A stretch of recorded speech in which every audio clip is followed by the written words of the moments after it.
We're now told that there are 12 dead, 38 wounded. That's better than the initial reports, which had 14 dead. I need to add to that that some of those 38 were very badly injured, taken to 6 hospitals around this area. Now, the question is, what did this guy do, or why did he do it? We don't know, but we have just spoken with somebody who was in the theater. He was in the first or second row back. He's beginning to watch the movie, this premiere of the Batman movie. Corbin Dates tells us at that point what happened next. Well, starting at the credits, I noticed a guy who's sitting to the far right has a phone call. He steps out to the emergency exit, which is unusual to take that phone call. Seems like he was trying to look for somebody.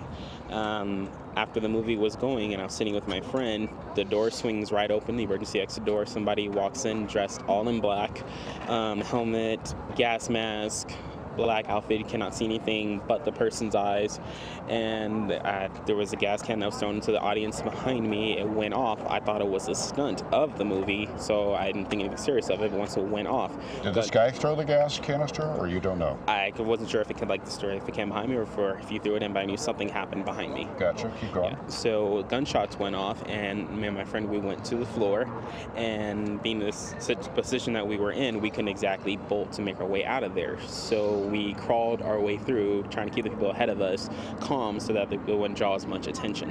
What are you hearing? Gunshots, people screaming.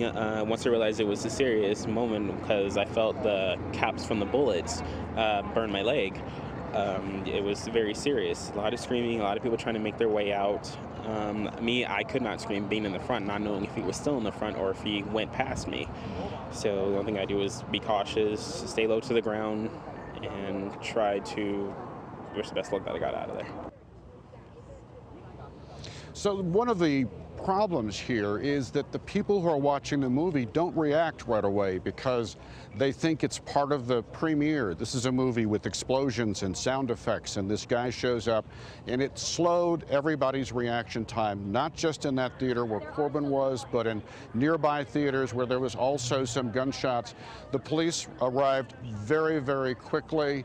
There's a scene of chaos outside, people who are wounded, and one amazing fact about the one suspect so far, and police say there is only one suspect. When they arrived, he gave up with no resistance. Nora, Charlie? Barry, one of the questions that came up from the previous person in your report, saying that someone next to him got up to answer a phone call. Can you enlarge on that, or what do we know? Because I know that all of us are trying to piece together this story, and you're trying to make sure that we don't, follow something in the wrong direction. Here's how he described it. The man is sitting down at the end, takes like a phone call, talks on his phone, gets up, goes out the emergency exit. Moments later, maybe less than that, the gunman walks in. Now, he doesn't know if it's the same person.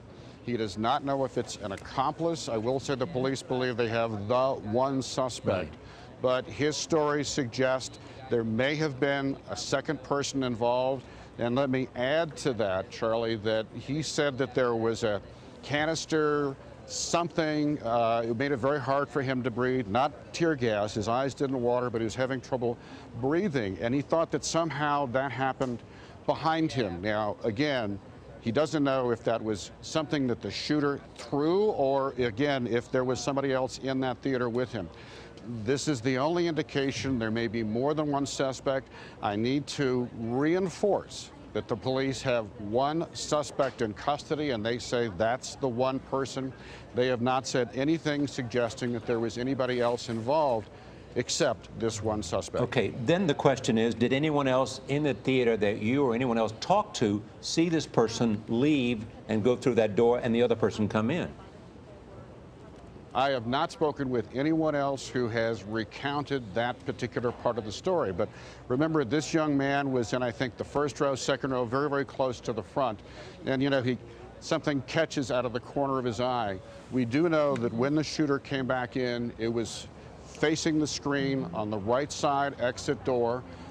So we know that this man was outside. And it really begs the question, Charlie, how did he get in if he came in through an exit door? So either he went out propped the door open, or again, I don't want to go too far with this. Again, there is the suggestion from this eyewitness that there may have been somebody else involved. But at the moment, it's a suggestion. And again, I need to repeat, the police have one suspect, and so far they say that is where their investigation stands at the moment.